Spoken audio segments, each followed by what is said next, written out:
آپ اکیلے اپنی چارپائی پہ بستر کے اندر منہ دے کے بھی درد سے کہیں گے نا معاف کر دے تو وہ تو مہربانی بڑا ہے۔ میرے نبی پاک صلی اللہ علیہ وسلم مثال دیتے ہیں، فرمایا ایک آدمی صحرا میں جا رہا، صحابہ سے حضور خطاب کر رہے ہیں، فرمایا ایک آدمی صحرا میں جا رہا تھا، اس نے اپنی اونٹنی پہ کھانا پانی پیسے ہر چیز رکھی ہوئی تھی، صحرا تھا بہت بڑا، درمیان صحرا کے گیا تو تھوڑا سا سستانے کے لیے آرام کرنے کے لیے اونٹنی سے نیچے اترا۔ اب اس نے اونٹنی کی لگام اونٹنی کی نکیل اپنے سرہانے کے نیچے رکھی، ہاتھ کے ساتھ پکڑی اور سو گیا۔ تھوڑی ہی دیر کے بعد جب اس کی آنکھ کھلی تو دیکھا اونٹنی غائب ہے۔ صحرا میں وہ پیدل نہ آگے جا سکتا ہے نہ پیچھے جا سکتا ہے، نہ دائیں نہ بائیں، کھانے کو روٹی نہیں، پینے کو پانی کا قطرہ نہیں، تھوڑا ادھر بھاگا ادھر بھاگا، تھک گیا۔ کریم محبوب فرماتے ہیں وہ پوری طرح نڈھال ہو گیا اور مایوس ہو گیا، معاذ اللہ، مایوس ہو کے دوبارہ اسی جگہ آ کے لیٹ گیا جہاں پہلے لیٹا تھا، انتظار کرنے لگا کہ اب موت ہی آئے گی، آخری وقت ہے، اب نہ میں پیدل یہ صحرا کراس کر سکتا ہوں، نہ پیچھے جا سکتا ہوں، نہ کھانا ہے نہ پانی ہے، سوائے موت کے کوئی سہارا نہیں۔ حضور فرماتے ہیں وہ رستے میں دوبارہ لیٹ گیا، اچانک اس نے رخ بدلا تو اونٹنی سامنے کھڑی تھی۔ حضور نے صحابہ سے پوچھا بتاؤ نا اسے بھلا کتنی کو خوشی ہوگی؟ یا رسول اللہ جی سے نئی زندگی مل گئی ہے۔ آپ دیکھیں نا سارے ڈاکٹروں نے کہہ دیا کہ اس کے تو گردے معدہ جگر ہر چیز ختم ہے، گھر لے جاؤ خدمت کرو، ہر طرف پریشانی ہے۔ وہ بندہ بھی سمجھ گیا ہے کہ آخری وقت آ گیا، کل جاؤں پرسوں جاؤں، تیاری ہو گئی، سب لوگ آ گئے، باہر والے بھی آ گئے، یہ ماحول ایک عجیب رنگ اختیار کر گیا۔ اچانک ایک ڈاکٹر نے آ کے کہا نہیں نہیں غلطی لگ گئی تھی۔ مجھے بتائیے انداز کیا ہوتا ہے؟ بغیر دوائی کے بندہ اٹھ کے کھڑا نہیں ہو جاتا، او میں تو بچ گیا ہوں۔ نبی پاک صلی اللہ علیہ وسلم فرمانے لگے اس کی اونٹنی مل گئی، بتاؤ بھلا اسے کتنی خوشی ہوگی؟ یا رسول اللہ وہ تو دوبارہ دنیا میں آ گیا۔ حضور فرمانے لگے اسے کچھ بھی خوشی نہیں ہوئی۔ جب کوئی رب کا گناہگار بندہ آ کے توبہ کرتا ہے، رب کو اس سے کئی گنا زیادہ خوشی ہوتی ہے۔ میرا بندہ آ گیا ہے، میرا بندہ آ گیا ہے، میرے گھر آ گیا۔ اس نے آنسو بہائے ہیں، اس نے کہا اللہ میں تیرا ہی ہوں، تیرا ہی رزق کھاتا ہوں، تیری ہی زمین پہ رہتا ہوں، تیرے نام سے میری سانسیں چلتی ہیں۔ وہ آ گیا۔ فرمایا اس اونٹنی والے سے زیادہ رب کو خوشی ہوتی ہے جب گناہگار آ کے توبہ کرتا ہے۔ گناہگاروں کے آنسو اس کی بارگاہ میں بڑے مقبول ہیں، لیکن ہم رسم ادا کرتے ہیں، توبہ نہیں کرتے۔ ہم اپنے آپ کے ساتھ دھوکہ کرتے ہیں، جھوٹ بولتے ہیں۔ اللہ تبارک و تعالی اپنے بندوں کے حق میں رحمت والے فیصلے کرتا ہے، درگزر والا معاملہ فرماتا ہے۔ جگہ جگہ قرآن مجید میں اللہ تعالیٰ نے اپنے بندوں پر رحمت کرنے کا ذکر فرمایا ہے۔ ان اللہ یغفر الذنوب جمیعا، فرمایا بے شک رب تمہارے سارے ہی گناہ معاف فرما دے گا، تم نا امید نہ ہونا، وہ معاف کر دے گا تمہیں۔ قرآن مجید میں فرمایا ان اللہ بالناس لرؤوف الرحیم، بے شک اللہ اپنے بندوں پر بڑا ہی مہربان اور نہایت ہی رحم کرنے والا، رؤوف اور رحیم ہے، بڑا مہربان ہے، کرم فرماتا ہے۔ اللہ تعالیٰ اپنے بندوں سے بڑا جلد راضی ہو جاتا ہے۔ ماں پیار کرتی ہے اپنے بچے سے، لیکن وہ ناراض بھی ہو جاتی ہے بعض چیزوں پہ، بعض معاملات اس کا دل بھی دکھاتے ہیں، بعض جگہ وہ رو کے یہ بھی کہتی ہے کہ تو نے میری محبت کا کوئی نتیجہ نہیں مجھے دیا، میری ساری کمائی تو نے ضائع کر دی۔ والد بہت ساری جگہوں پہ ناراض ہوتا ہے، شکوہ کرتا ہے، کہتا ہے میری بیماریوں کی، پریشانیوں کی، بڑھاپے کی، کمزوریاں کا سبب بیٹے تو ہی بن گیا، یہ ساری تکلیفیں تو ٹھیک ہو جائیں تو میری شاید عمر بھی بڑھ جائے، صحت بھی ٹھیک ہو جائے، میں زیادہ دیر جوان رہ سکوں۔ ناراض ہوتے ہیں ماں باپ، اسی طرح ماں باپ راضی بھی ہو جاتے ہیں، وہ بڑی جلدی راضی ہو جاتے ہیں۔ میں اکثر کہتا ہوں کہ والد کو راضی کرنے میں 5-7 منٹ لگ جاتے ہیں، اماں تو 1.5-2 منٹ میں راضی ہو جاتی ہے۔ ابا جی کو 5-7 منٹ لگتے ہیں، کئی دفعہ کہنا پڑتا ہے، کوئی دلائل دینے پڑتے ہیں، لیکن والدہ کے لیے تو کچھ بھی نہیں، آپ نیرا جا کے پیروں میں بیٹھ ہی جائیں، کچھ بھی نہ کریں، آپ پورا روئیں نہ رونے والا منہ ہی بن جائے تو اماں تو نرم ہی نرم ہے، جس وقت جو مرضی آپ کرا لیں ہو گیا۔ اللہ تبارک و تعالی بلا مثال و بلا تشبیہ سمجھانے کے لیے عرض کرتا ہوں، اللہ بھی بعض معاملات میں اپنے بندوں سے ناراض ہو جاتا ہے۔ وہ کہتا ہے میں تکبر کرنے والوں کو پسند نہیں کرتا، وہ کہتا ہے فسادی پسند نہیں ہے، وہ فرماتا ہے کہ راہوں میں کجی کرنے والے پسند نہیں ہیں، وہ فرماتا ہے کہ بدعہدیاں کرو گے تو میں صبح قیامت تم سے سوالات کروں گا۔ اللہ تبارک و تعالیٰ بہت ساری چیزوں کو ناپسند کرتا ہے، ناراض ہو جاتا ہے۔ بلکہ نبی پاک صلی اللہ تعالیٰ علیہ وسلم نے فرمایا تم بات کرتے کرتے کوئی ایسا جملہ بول دیتے ہو کہ رب اتنا ناراض ہوتا ہے کہ تمہیں پتہ بھی نہیں ہوتا، تمہارے لیے جہنم کا فیصلہ کر دیتا ہے۔ اس لیے پہلے تولو پھر بولو، خود اپنے لفظوں کی تو تم پہرے داری کرو نا کہ میں کیا کہہ رہا ہوں۔ اور حضور یہ بھی فرماتے ہیں کہ اس کا دوسرا پہلو بھی ہے، بعض اوقات تم بات کرتے ایسا جملہ کہتے ہو وہ اتنا راضی ہوتا ہے کہ تمہارے لیے جنت کا فیصلہ فرما دیتا ہے۔ ان کاموں کی طرف بڑے جن سے اللہ راضی ہوتا ہے۔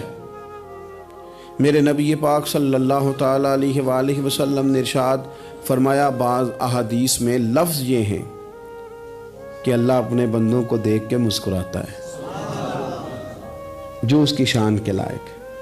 جس ترتیب سے ہم مسکراتے ہیں، جس ترتیب سے ہم روتے ہیں، جس ترتیب سے ہم کسی بات کا اظہار تشکر کرتے ہیں، خدا ان باتوں سے پاک ہے۔ اب بہت ساری حدیثوں میں آیا کہ وہ مسکراتا ہے، تو کیا مطلب ہے مسکرانے کا؟ تو علماء تفسیر نے لکھا ہے مسکرانے کا مطلب یہ ہے کہ وہ بڑا ہی راضی ہوتا ہے اپنے بندے سے، بڑا راضی ہوتا ہے، یہ مطلب ہے۔ ایک تو مسکرانے کا مطلب یہ کہ وہ بڑا راضی ہو گیا، وہ مسکرا دیا اپنے بندے پہ۔ اور ایک اس کا معنی خود نبی پاک صلی اللہ تعالی علیہ وسلم نے بیان فرمایا، مسند امام احمد بن حنبل میں حدیث ہے، حضور سید عالم علیہ السلام سے صحابہ نے پوچھا یا رسول اللہ شہید تو بڑے لوگ ہوتے ہیں، شہیدوں میں افضل کون ہے؟ تو اللہ کے حبیب علیہ السلام فرمانے لگے وہ والا بندہ جو ڈٹ گیا تھا کافروں کے مقابلے میں، وہ ہلا نہیں، پوری طرح ڈٹ کے جو لڑا وہ شہداء میں افضل ہے۔ حضور فرماتے ہیں وہ جنت کے بالا خانوں میں سیر کرے گا اور رب اسے دیکھ کے مسکرائے گا، رب اسے دیکھ کے مسکرائے گا، اللہ تعالیٰ مسکراتا ہے اسے دیکھ کے۔ اور اگلے جملے میں حضور نے وضاحت کر دی، فرمایا جب رب دنیا میں کسی پر مسکراتا ہے نا تو اس کا معنی یہ ہے کہ قیامت میں پھر اللہ اسے حساب کوئی نہیں لے گا۔ جس پر اللہ دنیا میں مسکرا دیا اس سے کوئی حساب، تو وہ کام ڈھونڈنے چاہیے نا جس سے اللہ مسکرائے۔ چھوٹا بچہ بھی ناراض نہ ہو تو وہ چیزیں وہ ڈھونڈتا ہے کہ اس کو کیا پسند ہے، چاکلیٹ لے جاؤں، فلاں چیز لے جاؤں، آئس کریم لے جاؤں۔ تو ایک بچے کے لیے، گھر کے لیے، سربراہ کے لیے اتنی محنت کرتے ہو تو وہ کام بھی ہمیں ڈھونڈ کے تلاش کرنے چاہیے نا جس سے رب راضی ہوتا ہے، اللہ راضی ہوتا ہے۔ بتاؤں وہ کون کون سے کام ہیں؟ نبی کریم صلی اللہ تعالی علیہ وسلم نے ارشاد فرمایا 3 لوگ ہیں جنہیں دیکھ کے رب مسکراتا ہے۔ یا رسول اللہ صلی اللہ علیہ وسلم وہ کون کون سے؟ تو محبوب فرمانے لگے ایک وہ بندہ ساری مخلوق سوئی ہے، آدھی رات ہے، رات کا پچھلا پہر ہے، اس نے اٹھ کے وضو کر لیا، مصلی پہ کھڑا ہو گیا خدا کی یاد میں، فرمایا اسے دیکھ کے رب مسکراتا ہے جو اس کی شان کے لائق ہے۔ مسکراتا ہے اللہ۔ یہ تو سونے کا ٹائم تھا، یہ تو گہری نیند آنے کا وقت تھا، رات کا پچھلا پہر۔ اور سننا میرے بھائی، میرے نبی پاک صلی اللہ تعالی علیہ وسلم فرماتے ہیں جب مسلمان نماز کے لیے صفیں بناتے ہیں نا، ترتیب لگ رہی ہوتی ہے، اب اللہ کی بارگاہ میں کھڑے ہوں گے، قیام کریں گے، رکوع کریں گے، سجود کریں گے، فرمایا جب مومن صفیں بناتے ہیں تو رب دیکھ کے مسکراتا ہے، مسکراتا ہے۔ کمال ہو گئے عروج بندگی کا، جب بندے کو دیکھ کے رب مسکرائے، خدا بندے سے خود پوچھے بتا تیری رضا کیا ہے، مسکراتا ہے۔ اور میرے نبی پاک علیہ السلام فرماتے ہیں جب مجاہد جہاد کے لیے صفیں سیدھی کرتے ہیں، آج تو یہ رب کے نام پہ مرنے ہی آ گئے، یہ صفوں میں کھڑے ہوں گے، ترتیب سے لڑیں گے، ترتیب سے گلا کاٹیں گے کافروں کا یا شہادت لیں گے۔ فرمایا جب جہاد کے لوگ صفیں بناتے ہیں تو رب انہیں دیکھ کے مسکراتا ہے۔ کتنے نصیبوں والا وہ بندہ ہے جسے دیکھ کے مسکرا دیا. او یار کبھی تیرا بیٹا تیرے سامنے مسکرائے نا چھوٹا تو تیرا دل باغ باغ ہو جاتا ہے. تیری ماں بیمار کسی ایک دن صحیح طرح ہنس پڑے تو طبیعت خوش ہو جاتی. مجھے بتاؤ نا جس کا رب بھی اسے دیکھ کے ہنس پڑے جو اس کی شان کے لائق ہے. کیا اس بندے کے نصیبیں ہیں, کیا اس کے مقدر ہیں. آپ اس مقام پر اپنے آپ کو لائیں. اب دیکھیں نا یہ حدیث آپ نے سن لی, اب ہم نے نا اس طرح صفحے نہیں بنانے جس طرح ساری دنیا, اب ذرا صفحے بھی شوق سے بنائیں گے. آپ ذرا تھوڑا سا شوق پیدا کریں گے, بھئی یہ تو میں وہ کام کرنے لگا ہوں جسے دیکھ کے رب مسکراتا ہے. نبی پاک صلی اللہ علیہ وسلم نے فرمایا جب کوئی بندہ توبہ کرتا ہے نا, ہم توبہ کا رٹا لگاتے ہیں, یا اللہ میری توبہ یا اللہ. اور توبہ کا تو مطلب یہ ہے کہ پچھلے گناہوں سے پکی توبہ, آج کے بعد یہ غلطی نہ کرنے کا پکا وعدہ, آج کے بعد رشوت تو نہیں نہ لے گا, ملاوٹ تو نہیں نہ کرے گا, یہ توبہ ہے. اور اگر سارے کام اسی طرح کرنے تو پھر یہ توبہ کا رٹا ہے, تو جتنا مرضی لگاؤ. حضرت علی بن ربیعہ رضی اللہ تعالیٰ عنہ فرماتے ہیں میں مولا علی کے ساتھ تھا, مقام حرہ کی طرف جا رہے تھے, حضرت علی نے ہاتھ اٹھا کے دعا مانگی ہماری تعلیم کے لیے, ورنہ حضرت علی ہم صحابہ کو محفوظ عن الخطا تو مانتے ہیں نا. ہاتھ اٹھا کے کہا اے اللہ ہمارے گناہ بخش دے, تیرے علاوہ کوئی معاف کرنے والا نہیں. اور پھر حضرت علی آسمان کی طرف دیکھا اور دیکھ کے نا حضرت علی بن ربیعہ کو تو مسکرائے.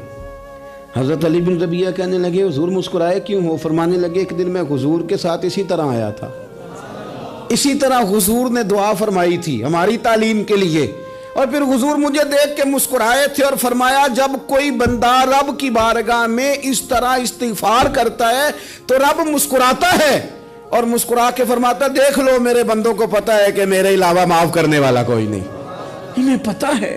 تم اس کی بارگاہ میں رجوع تو لاؤ, آؤ تو صحیح دو آنسو لے کر. اقبال کہتے ہیں کہ موتی سمجھ کے شان کریمی نے چن لیا, قطرے دو گرے میرے ار کے انفعال کے. دو میں نے آنسو بہائے تھے تو اس کے کرم نے تو موتی سمجھ کے چن لیے. سنو نا حضور اس استغفار کو اللہ کو یار رات کو توبہ کر کے سونا چاہیے ہمیں. کچھ غلطیاں ہم کرنا نہیں چاہتے پر ہم سے ہو جاتی ہیں, کچھ دل ہم توڑنا نہیں چاہتے پر وہ ٹوٹ جاتے ہیں, ہماری مجبوری ہوتی ہے ٹوٹ جاتے ہیں.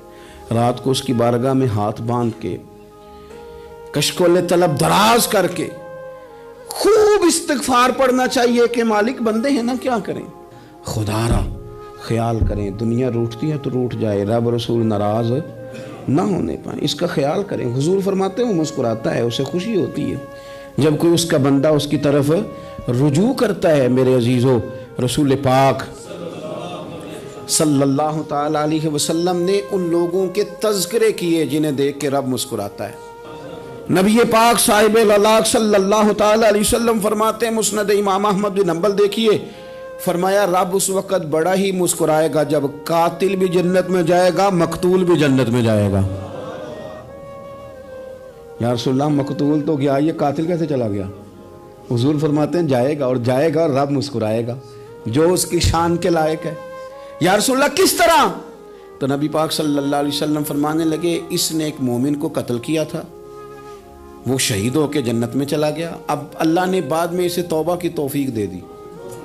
پہلے اس نے کلمہ پڑھا, پھر یہ میدان میں اترا, کافروں سے لڑا, یہ شہید ہوا, رب نے اسے بھی جنت دے دی.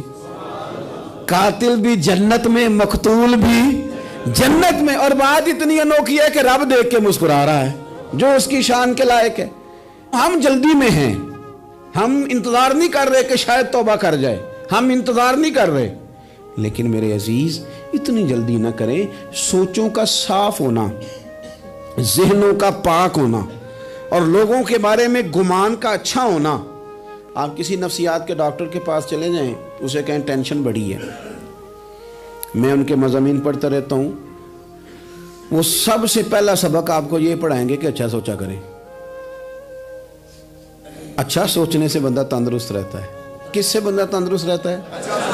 ہیں جی واقعی رسول کائنات سرور دو عالم صلی اللہ تعالی علیہ وسلم فرماتے ہیں کہ اللہ مسکراتا ہے. سنو, نبی پاک صلی اللہ علیہ وسلم کے پاس مہمان آ گیا, بخاری مسلم ہے.